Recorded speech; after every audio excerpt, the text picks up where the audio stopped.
Hey folks, Ray from DCRainmaker.com here. Check out the new Garmin Vivosmart 4.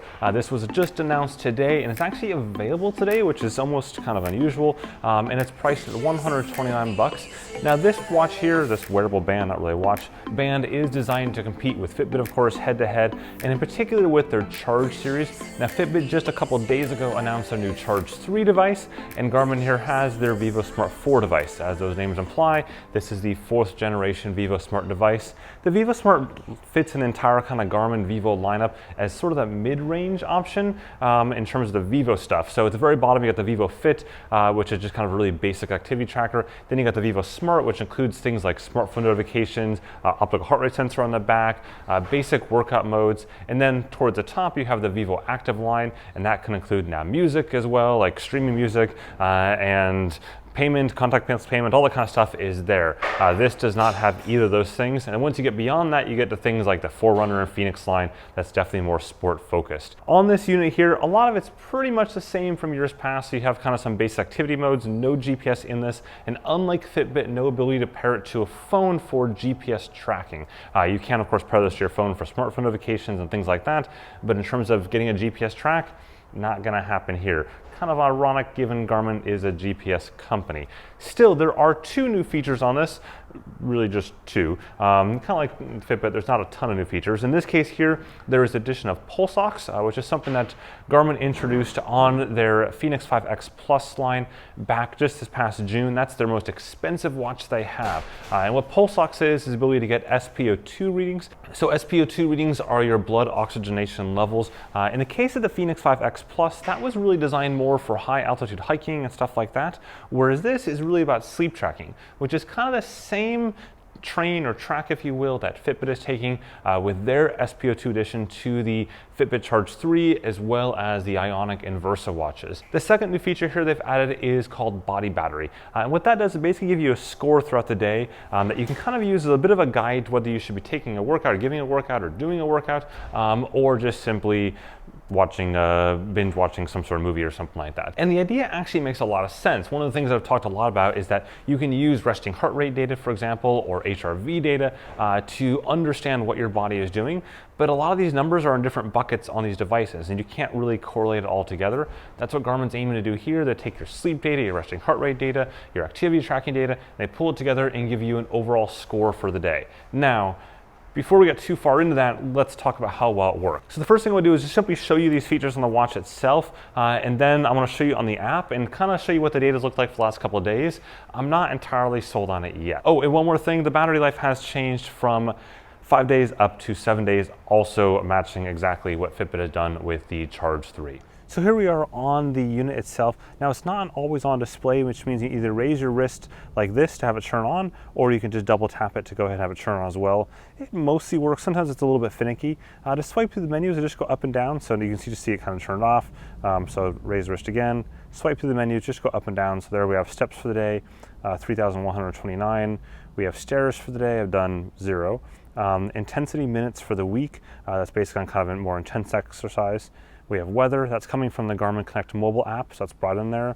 Here I can look at text messages or any sort of smartphone notifications. So for example, just a moment ago I got notifications from Nest Cams. You can see the screen just went off again, so just simply tap to turn it back on. Continue swiping, that's my current heart rate and my resting heart rate below it at 49 beats per minute. Next we've got the body battery. Now of course this is a bit that I talked about earlier where it's going ahead and giving kind of that Street Fighter-like real-time energy score of your day. So you can see right now I'm only at 19 out of 100. That's because of the lack of sleep last night, so it's down pretty low. If I were to go take a nap or something, that would increase that body battery again. And it's showing you the trending there was staying about even for the last little while. And I believe we can swipe through and back to the main dashboard. If I want to go into some of the more advanced features, I simply just go ahead and hold down here, and now I can see an additional settings menu. So this one right there is for activities. So I can go ahead and tap that, and I can see, for example, running, weightlifting, a handful of activities that I can go ahead and start and stop this by just tapping that, double tapping that, sorry, and it would start that particular set. I can go and double tap it now to finish the set. There we go. Just wait for that to respond. And I can discard this set if I wanted to down here by just clicking the little X.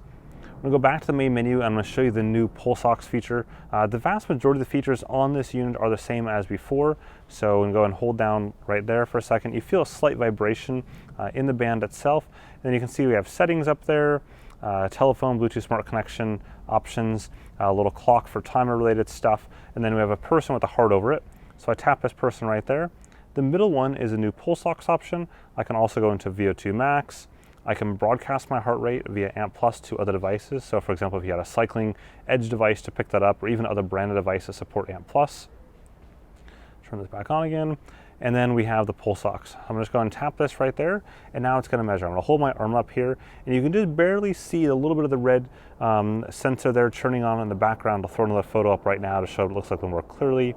And that's the additional new hardware sensor that's found on this unit in particular, as well as the Phoenix 5S or 5X Plus. Now this usually takes between 10 and 30 seconds.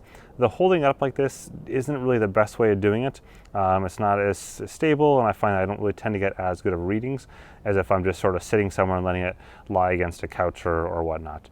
So you can see the little dots are still working its way through. Okay, there we go. That took a long time. A couple tries actually before it got it, and now it's got 93%, which is a little bit lower than I would expect. I got 96% just a moment ago, in fact, before I accidentally swiped it away before I get the camera shot. So a little bit of instability there. It did take a while. Again, some of that could be because we're standing here and stuff, but I actually kind of sat down and just let it get a reading before I showed it for the camera again. So either way, it's just sort of what I've seen. It's not like super consistent on getting a reading. It's a little bit sort of wonky. But that's a quick look at the unit itself. Let's talk about the app. In a lot of ways, the app is more valuable in this particular device than what you're going to see on the screen here. And so this is Garmin Connect Mobile. This is the current version that's compatible with this watch right here. Normally you'd see the little pretty picture of the watch at the very top, and since I'm shooting this before it goes live, I don't get to see the picture there. Also, this is just my microphone cable, nothing fancy there. So at the very top, you see the battery status. I can tap on that there. You'll see right now it's a whopping 27 out of 100, in large part because I only slept a couple hours last night, so it didn't really get a chance to recharge, and you can see that. It says I went to bed around 1:45 or so. Not really the case. I went to bed closer to 3 a.m., a little after 3 a.m. I think actually. But nonetheless, I charged just like only 9 units, it says, over the course of the night, so not very much.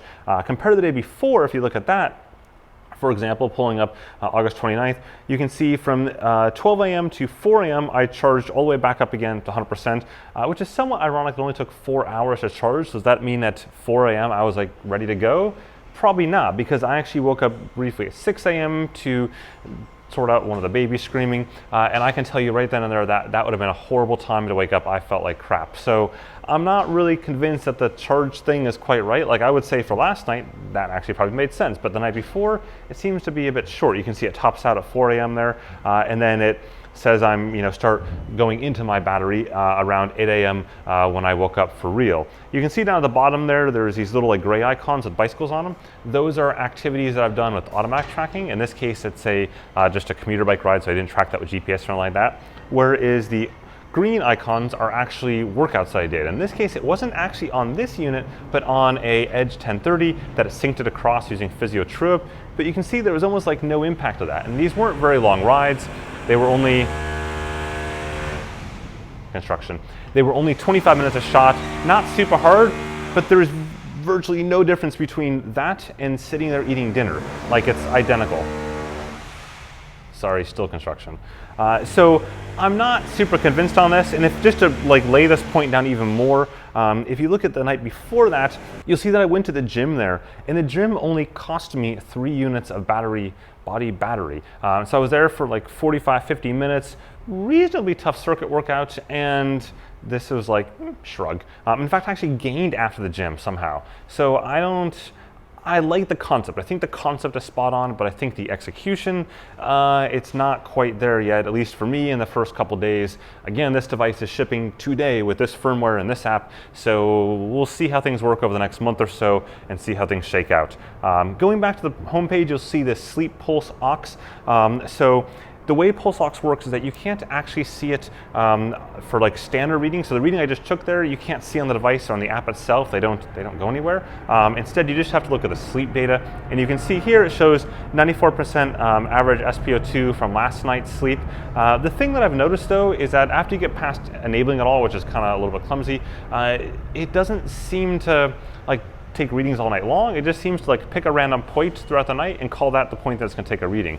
And in fact, what happened last night was that I was sitting there working on the laptop, and then I stood up and went to the fridge, and it started taking its reading then. I could tell because the red light came on in the back. So I don't think it got a valid reading. Nonetheless, I can click on this here, and I can see where it did that reading. And so it doesn't even show up on my little tab for some reason. But if I go to movement, you can see at the very bottom there's a little like elongated circly thing. That's where the pulse ox was supposed to happen. In this case, I thought I went to sleep at 1:36. I didn't. I went to sleep closer to 3, and so that's at like 2 something or other.